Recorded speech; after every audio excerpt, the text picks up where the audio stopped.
Hello and welcome to Maths with Jacob. This lesson will focus on sorting objects. We need to give students opportunities to sort objects according to their particular characteristics. Let's look at the first example. Sort the following objects into two new groups. Each new group has objects in it that have the same number of legs. So we're giving them some good guidance here because this is the first exercise they're doing. So they will look closely at those 6 objects there. They'll look at the legs and then they'll sort them appropriately. They can sort them in any way they like. They can circle the ones that are the same and they can put a square next to the other ones, or they can draw separate groups. Whatever guidance you give them will be quite okay.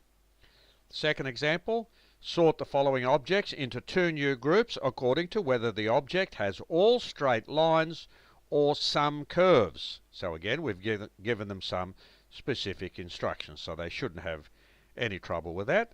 You'll be able to give them appropriate guidance if they do.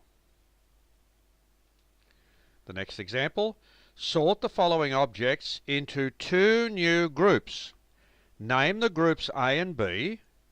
All objects in group A have a similar characteristic, and all objects in group B have another similar characteristic.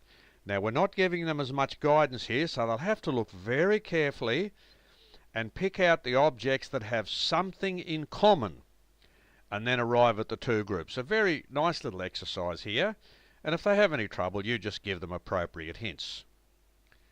Example 4, sort the following objects into 3 groups in an appropriate way.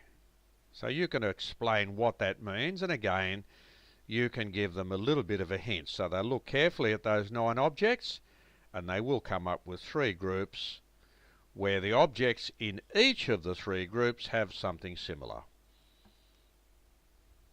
Example 5, sort the following objects in 3 groups in an appropriate way.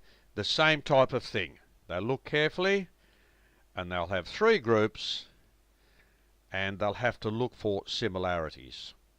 And the last example, sort the following objects into 3 groups in an appropriate way. This actually looks a little bit tricky, but if they look carefully they will be able to sort these 9 things into 3 groups where the objects in each group have something similar. But remember, it's quite appropriate to give them some little hints to start them off without actually doing the full question for them.